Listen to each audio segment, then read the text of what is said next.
मत्तई शुभवर्तमान याचा 16वा अध्यायाचे ध्यान. या अध्यायामध्ये 28 वचन लिहून आहे आणि 28 वचनचे विवरण 1 वचन पासून ते 4 वचनपर्यंत पहिला भाग आहे. अजून एक वेळा येशू ख्रिस्त फरसी लोकांना चेतावणी देणे.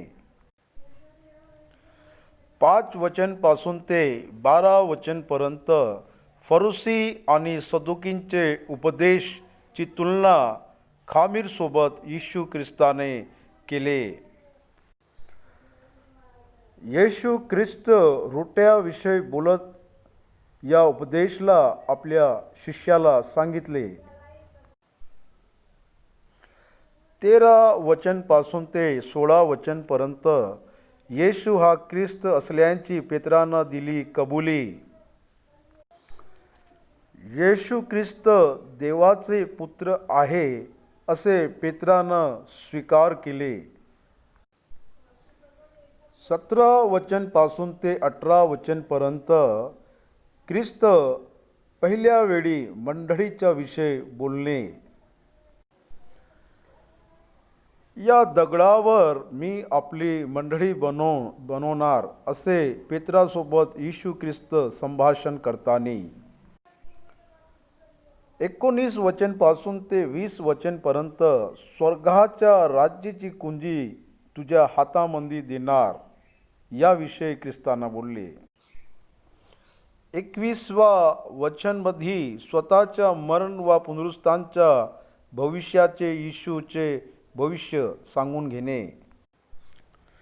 22 आणि 23 वचनमध्ये येशू ख्रिस्त पेत्राला रागवणे. 24 आणि 25 वचनमध्ये ख्रिस्ताच्या माग चालासाठी वधस्तंभाला घेऊन त्याचे माग चालले पाहिजे ख्रिस्तानं असे शिकवले. 26 आणि 27 वचनमध्ये येशू ख्रिस्ताच्या दुसऱ्या आगमनविषयी अगोदरच सांगण्यात आले. 28 वचनमध्ये येशू ख्रिस्ताचे रूपांतर होणार आणि त्याचे शिष्य त्याला बघणार असे येशू ख्रिस्तानं सांगितले. आपण पहिल्या वचनपासून ध्यान करू. तेव्हा फरशी व सदुकी यांना येऊन येशूची परीक्षा पाहण्याकरिता आम्हास आकाशातून काही चिन्ह दाखवावे असे त्याच्याकडे मागणी केली. त्यानं त्यास उत्तर दिले, तुम्ही संध्याकाळी म्हणतात उघड होईल कारण आभाळ तांबूस आहे, आणि तुम्ही सकाळी म्हणतात आज झड लागेल कारण आभाळ तांबूस वा गळत आहे. तुम्हाला आभाळाच्या स्वरूप ओळखण्याचे समजते, पण काळाचे लक्षण तुम्हास ओळखण्यात येत नाही. दुष्ट व व्याभिचारी अशी पिढी चिन्ह मागते, परंतु तिला योनाचे चिन्ह वाचून दुसरे चिन्ह मिळणार नाही. मग तो त्यास सोडून गेला. येशू ख्रिस्ताने फरुसी आणि सदुकी लोकांना व्याभिचारी आणि दुष्ट पिढी म्हटले. बघा, हे पिढी त्याची परीक्षा घ्यासाठी चिन्ह मागत आहे. येशू ख्रिस्तांची परीक्षा घ्यासाठी ते लोक चिन्हाची मागणी करत आहे.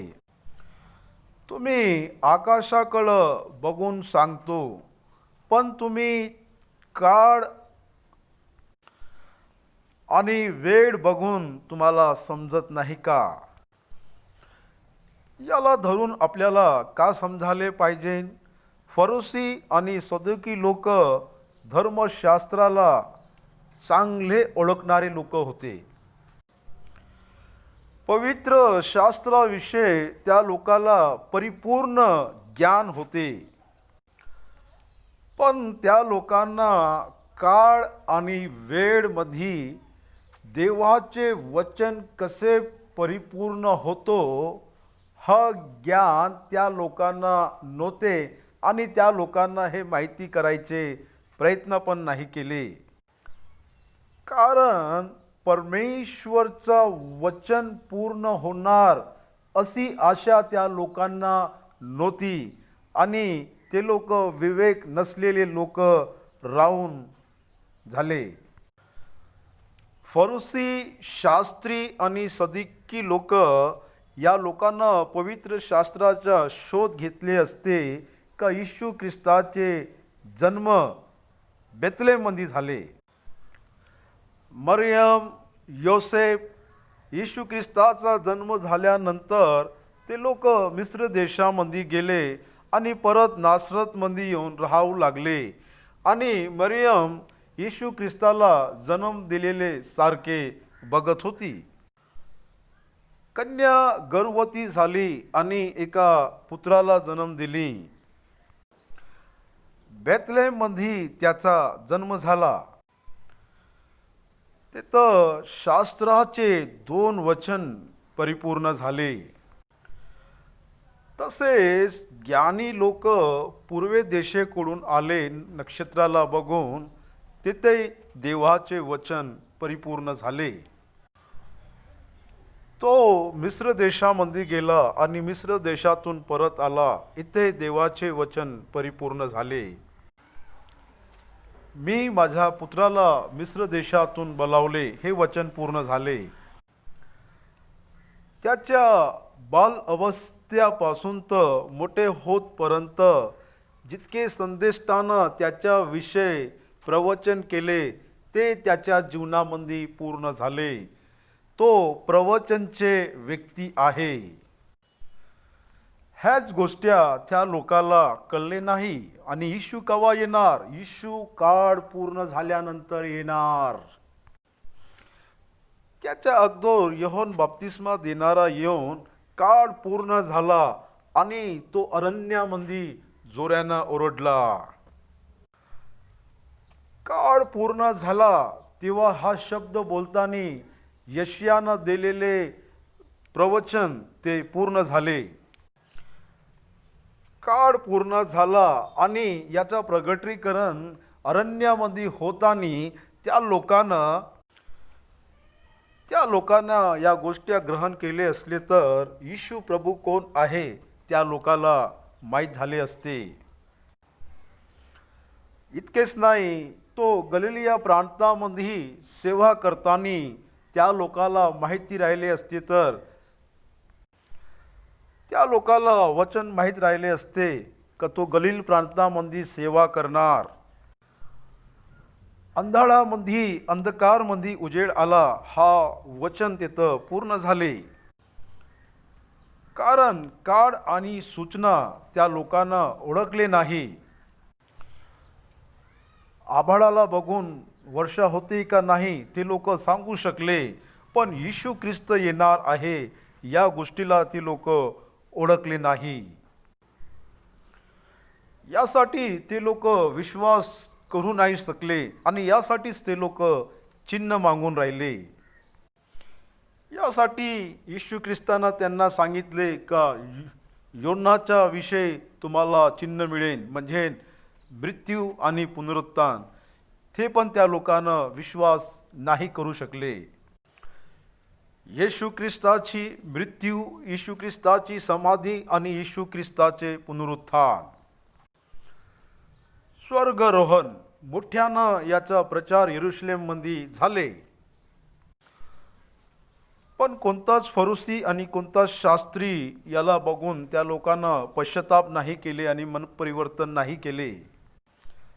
त्या लोकांना शेवटी मध्ये जे चिन्ह दिले ते योनाचेच आहे, मृत्यू आणि पुनरुत्थानचे.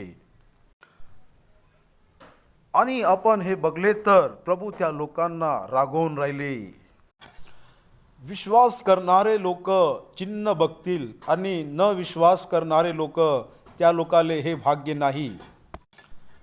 फरुसी आणि सदुकी लोकांचे उपदेश असे उपदेश का जे काहीच कामात नाही येत आणि कोणाच्या कामात नाही येत. नंतर शिष्य पलीकडे गेले पण भाकरी घेवास विसरले. तेव्हा येशू त्यास म्हणाला, फरसी व सदुकी यांच्या खामीरविषयी जपा व सावध राहा. तेव्हा ते आपसात विचार करून म्हणाले, आम्ही भाकरी घेतल्या नाहीत म्हणून हा असे बोलतो. येशू ख्रिस्तानं सांगितलेले उपदेश म्हणजे फरुसी आणि सदुकीचे खामीर विषय, आणि हा खामीरचे उपदेश काहीच कामाचे नाही. येशू ख्रिस्त त्यांच्या उपदेशपासून सावधान राहा, पण शिष्य लोकांना वाटले का तो भौतिक आहारविषयी बोलत आहे. येशू ख्रिस्ताचे उद्देश सदुकी आणि फरशी लोकांचे उपदेश होते, तर प्रेषितांचे उद्देश होते भौतिक आहार. बघा, शब्द एकच आहे, पण घेणाऱ्या लोकांच्या हृदयामध्ये अर्थ वेगळे आहे. सांगणाऱ्या व्यक्तीच्या हृदयामध्ये त्याचा अर्थ मिळतो आणि ग्रहण करणाऱ्या व्यक्तीच्या हृदयामध्ये त्याचा अर्थ मिळतो. यासाठी अर्थ शब्दामध्ये नाही, पण सांगणाऱ्या व्यक्तीमध्ये आणि ग्रहण करणाऱ्या व्यक्तीमध्ये असतो. परंतु येशू हे ओळखून म्हणाला, बघा, अजून एक वेळा इथं लिहिलेले आहे का येशूनं ओळखले. ते लोक स्वतःमध्ये स्वतःवर विचार करत असताना येशू ख्रिस्ताला माहीत झाले, येशू एकटाच आहे मनुष्याच्या हृदयाला ओळखणारा. सैतान पण मनुष्याच्या हृदयाला ओळखू नाही शकत. अहो अल्पविश्वासी, आपल्याजवळ भाकरी नाहीत म्हणून हा असे बोलतो, असा विचार तुम्ही मनात करिता तुम्ही अजून समजत नाही काय? 5,000ला 5 भाकरी दिल्यावर तुम्ही किती टोपल्या उचलले? तसेच 4,000ला 7 भाकऱ्या दिल्यावर किती पाट्या उचलले? याची तुम्हाला आठवण नाही काय? मी भाकरीविषयी बोलत नाही, हे तुम्ही का समजत नाही? फरुसी व सदुकी याच्या खामीरविषयी सावध राहा. येशू ख्रिस्तांना त्यास म्हणाले का मी एक वेळा 5,000 लोकांना 5 रोटी आणि 2 मासळ्यांना चारले, आणि एक वेळा 4,000 लोकांना 7 रोट्यांना मासळीला चारले, आणि मी तुमच्या बाजूमध्ये असताना तुम्ही रोट्याविषयी का विचार करत आहे? मी तुम्हाला रोटीविषयी नाही, परंतु सदुकी आणि फरसूच्या खामीरविषयी तुम्हाला त्यांचे उपदेशविषयी सांगून राहिले. प्रिय बंधूंनो, भगिनींनो, त्यांचे उपदेश खामीर आहे, त्यांचे उपदेश सत्य नाही. त्यांच्या उपदेशमध्ये खंडन आहे, त्यांच्या उपदेशमध्ये परिपूर्णता नाही, त्यांच्या उपदेशमध्ये अनुग्रह नाही, त्यांच्या उपदेशमध्ये कृपा नाही, दया नाही. ते लोक पुनरुत्थानाला स्वीकार नाही करत. अशा उपदेशनं तुम्ही सावध राहा. नंतर फिलिप्स कैसरिया कल्ले प्रांतात गेल्यावर येशूनं आपल्या शिष्यांना विचारले, मनुष्याचा पुत्र लोक कोण म्हणून म्हणतात?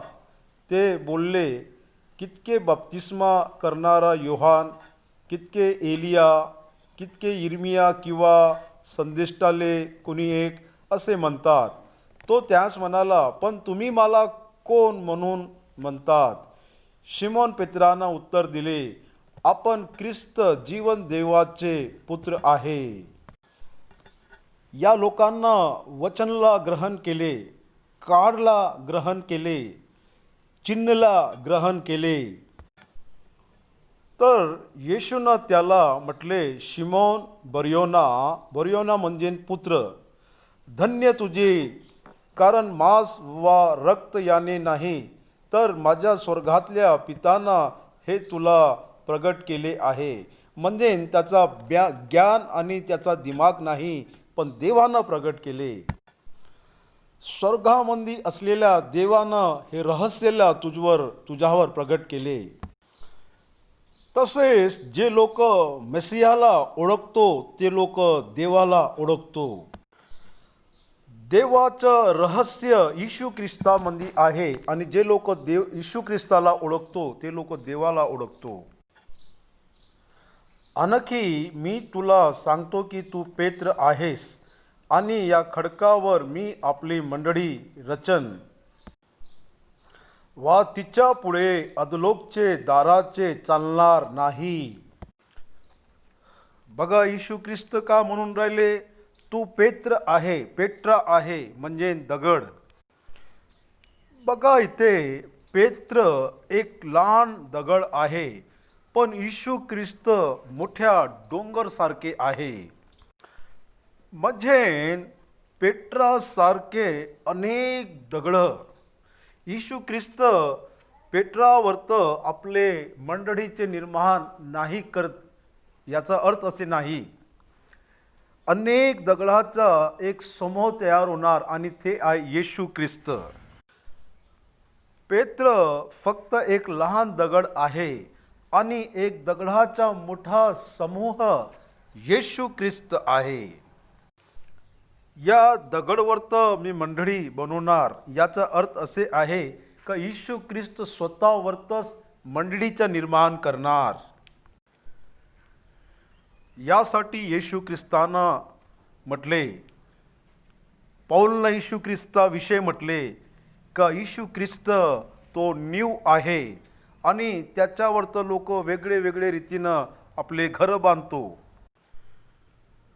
यासाठी येशू ख्रिस्तच नीव आहे. येशू ख्रिस्तावरतच मंडळीचा निर्माण झाले पाहिजे आणि येशू ख्रिस्तच मंडळीचा निर्माण आहे. म्हणजे तो निर्माण करता आहे. यासाठी येशू ख्रिस्तावरत देव मंडळीचा निर्माण करतो. नव्या करारामध्ये सर्वात पहिले येथे सांगण्यात येत आहे, मी तुला स्वर्गाच्या राज्याचे किल्ल्या देईन. पुष्कळ लोक या वचनला घेऊन पेत्र येईन, स्वर्गाचे द्वार उघडणार, मग सर्व लोक आतमध्ये जाणार, मग तो बंद करणार. एक असे कथा निर्माण झाली. स्वर्गाच्या राज्यातल्या चाब्या म्हणजे शुभवर्तमान मी तुझ्या हातेमध्ये देत आहे. प्रेषितांची कृत्य याच्या 2 अध्यायामध्ये पेंतेकोस्तच्या दिवशी सर्वात पहिले पेत्रानं उपदेश दिले होते. त्या उपदेशाच्या द्वारा 3000 लोकांचे रक्षण झाले. यासाठी येशू ख्रिस्तानं पेत्राच्या हातामध्ये शुभवर्तमान दिले आणि जे लोक ते शुभवर्तमान सांगतो त्या शुभवर्तमानच्या माध्यमातूनच लोक स्वर्गाच्या राज्यामध्ये येतो. आणि पृथ्वीवर जे काही तू बांध करशील ते स्वर्गात बंद केले जाईल आणि पृथ्वीवर जे काही तू मोकळे करशील ते स्वर्गात मोकळे केले जाईल. आणि मत्ते शुभवर्तमान याचा 18:18 मध्ये सांगितले, या जगामध्ये दोघं माझ्या नावानं एकत्रित होईन आणि जे काही मागीन ते त्यांच्यासाठी होईन. इथे पेत्राला काय विशेष अधिकार देण्यात येत नाही. पेत्र पण एक साधारण विश्वासी होते. परमेश्वराच्या दृष्टीमध्ये सगळे लोक एकाच सारखे आहे. तेव्हा त्यानं शिष्यास निक्षून सांगितले की मी ख्रिस्त आहे हे कोणाला सांगू नका, कारण त्याचा प्रगट होवाचा वेळ नाही आले. यासाठी त्या लोकांना सांगितले का कुणाला नको सांगू. तेव्हापासून येशू आपल्या शिष्य दर्शवू लागला की मी यरूशलेम जाऊन वडील मुख्य याजक व शास्त्री यांच्या हातून बहुत दुःखे सोसावी, जीवे मारले जावे व 3ऱ्या दिवशी उठावे याचे आज्ञात्य आहे. 3ऱ्या दिवशी म्हटले तर शुक्रवार, शनिवार, रविवार. 72 घंटे नाही, पूर्ण 3 दिवस आणि पूर्ण 3 रात्र नाही. यासाठी शुक्रवारपासून तर रविवारपर्यंत. आणि यहुदी लोकांच्या अनुसार रविवारचा दिवस केव्हा येते? रविवारचा दिवस संध्याकाळी 6 वाजता.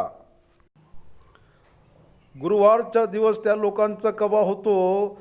संध्याकाळचे 6 वाजले का त्यांचा गुरुवार दिवस निघून जातो आणि आपल्याकडं 12 वाजताच्या नंतर.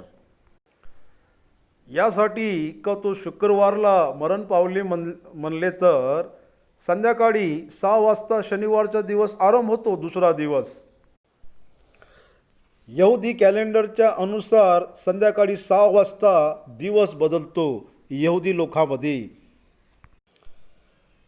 तिसरा दिवस त्याचे पुनरुत्थान झाले म्हणले तर हा शब्द आपल्याकडं मजबूतीनं आहे. तेव्हा पेत्र त्याला जवळ घेऊन त्याचे निषेध करून म्हणाला, प्रभूजी, आपणावर दया असो, असे आपणाला होणारच नाही. तेव्हा पेत्रानं येशू ख्रिस्ताला झिडकले आणि येशू ख्रिस्तानं पण पेत्राला झिडकले, कारण पेत्र येशू ख्रिस्तानं वयानं मोठे होते. आपण पण कोणी मृत्यूविषयी बोलले तर त्यांच्यावर तर रागवतो आणि म्हणतो, शांत राय, का बोलून राहिले, कारण आपण मोठे आहे. साधारण रीतीनं कोणी आपल्या मृत्यूविषयी बोलले तर आपण त्या लोकांना असे नाही बोलायचे म्हणून म्हणतो.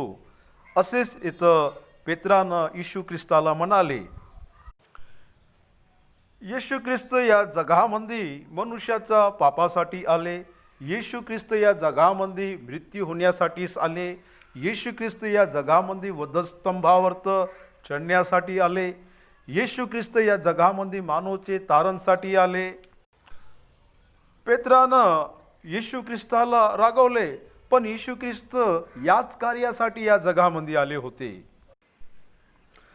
परंतु तो वळवून पेत्राला म्हणाला, अरे सैताना, माझ्या पुढून निघून जा, तू मला अडखळत आहेत, कारण देवाच्या गोष्टीकडं तुझे लक्ष नाही, माणसाच्या गोष्टीकडे आहे. इथं येशू ख्रिस्त पेत्राचे इन्सल्ट करत नाही, पण त्याच्यामध्ये आलेले विचार सैतानाचे, त्या विचाराला तो रागवून राहिले. पेत्रा, तू मनुष्याच्या गोष्टीकडे लक्ष लावत आहे, पण देवाच्या गोष्टीकडे लावत नाही, हेच समस्या आहे. सेवा करणाऱ्या लोकांचे पालनपोषण कोण करतो? देव करतो.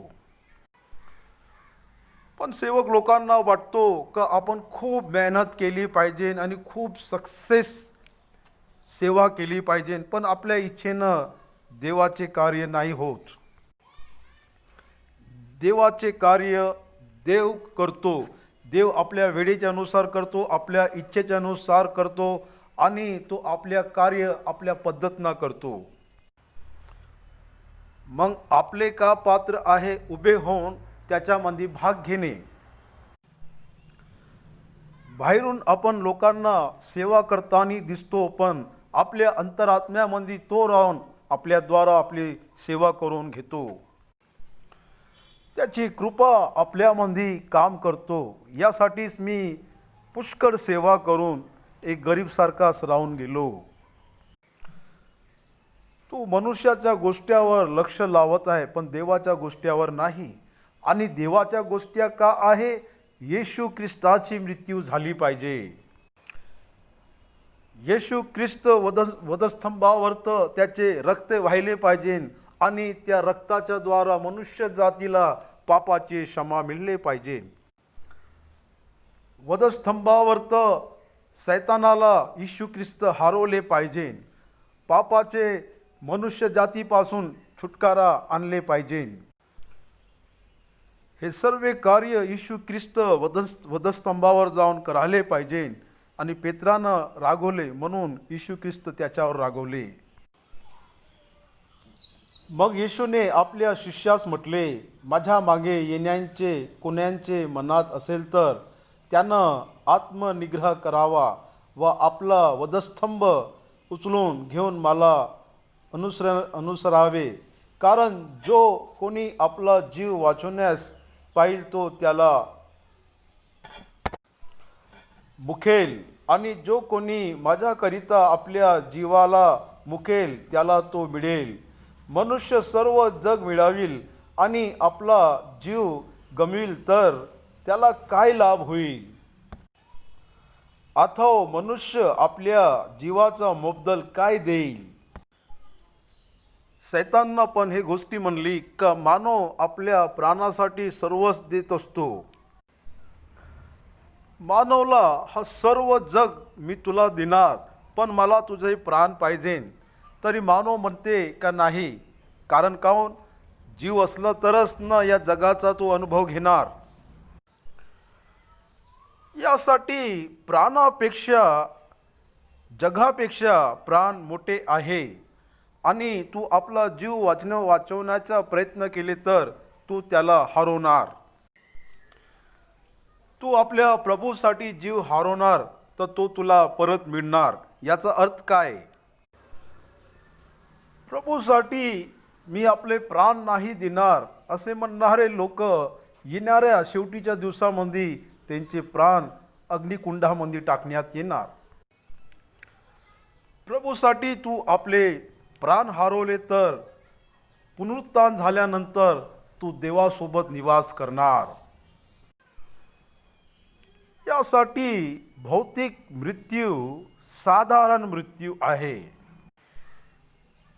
यासाठी प्रभूसाठी तू आपले प्राण देते का आणि प्रभूसाठी तू आपले प्राण वाचवते का? हेच शिष्याचे मूल्य आहे आणि याचा निर्णय तुलाच घ्यावे लागेल. आपले प्राणाचे तिरस्कार करणे हेच शिष्यता आहे आणि शिष्याचे मूल्यता का आहे? त्याचे प्राणच आहे. पेत्रानं आपले प्राणाचे तिरस्कार केले, प्रेषित लोकांनी आपले प्राणाचे तिरस्कार केले, कारण त्या लोकाला परत जीवन मिळणार. कारण 12 सिंहासनावर ते लोक बसणार आणि देवदूतांचे ते लोक न्याय करणार. मनुष्याचा पुत्र आपल्या पित्यांचे गौरव आपल्या देवदूतांसहित येईल. त्या समय तो प्रत्येकाला ज्याचे त्याचे कामाप्रमाणे फळ देईल. पहिला थिस्सलुनीकियो याचा 4वा अध्याय 13 वचनपासून ते 18 वचनपर्यंत येशू ख्रिस्ताच्या येण्याविषयी लिहून आहे. इथं द्वितीय आगमन विषय लिहून आहे. द्वितीय आगमनमध्ये येशू ख्रिस्त आपल्या मंडळीला आपल्यासोबत घेऊन जातो. 7 वर्ष तो तिथं राहतो आणि त्याच्यानंतर तो परत पृथ्वीवर येतो आणि 1000 वर्षाचा राज्य करतो आणि त्याच्यानंतर तो लोकांचा न्याय करीन. 28 वचनमध्ये तो आपल्या मंडळीविषयी बोलत आहे. मी तुम्हास खचित सांगतो की येथे उभे राहण्याचे कोणी असे आहेत की ते मनुष्यांच्या पुत्राला त्याचे राज्यात येताना पाहत तोपर्यंत त्यास मरणाचा अनुभव येणारच नाही. या वचनला वाचल्यानंतर पुष्कळ लोक याला वेगळे समजतो. येशू ख्रिस्ताच्या द्वितीय आगमनपर्यंत इथे असलेले येशू ख्रिस्ताच्या शिष्यामधून कोणतरी एक जिवंत राहणार. यासाठी योहान अजूनपर्यंत जिवंत आहे म्हणून असे पुष्कळ कथा आत्तापर्यंत लोक सांगतो. प्रभू आपल्या राज्यासोबत येणार आहे, तुमच्यामधून बघणार. याच्यासाठी 2 वाक्य आहे. त्याच्यामधून एक का तो रूपांतरांच्या डोंगरवरत त्याचे रूपांतर होणे. रूपांतरला याकोब, योहान, पेत्र या 3 लोकांना बघितले. प्रेषितांच्या पुस्तकमध्ये परमेश्वराचं राज्य तिथं आपल्याला दिसतो. त्याच्या राज्य येतवरी तुम्ही मरणार नाही. प्रेषित लोकांना परमेश्वराच्या राज्याला बघितले. पत्मोस द्वीपवर्त योहाननं प्रभू येशू मसीह ख्रिस्ताचे दर्शनला बघितले आणि त्यांना शेवटीमध्ये ख्रिस्ताच्या दर्शन पाहिले. तेव्हापर्यंत येशू ख्रिस्ताचे राज्य आले होते आणि त्याचे राज्य होते. यासाठी येशू ख्रिस्त आणि त्याच्या राज्य येतवरी तुम्ही राहणार. योहाननं त्याच्या राज्याला बघितले, याचा अर्थ असे आहे. यासाठी याच्यामध्ये चूक दांदरणाऱ्या व्यक्तीला कधीच सत्य मिळणार नाही. मत्ते शुभवर्तमान याचा 16वा अध्यायाचे 28 वचनमध्ये आपण इथं समाप्त करू.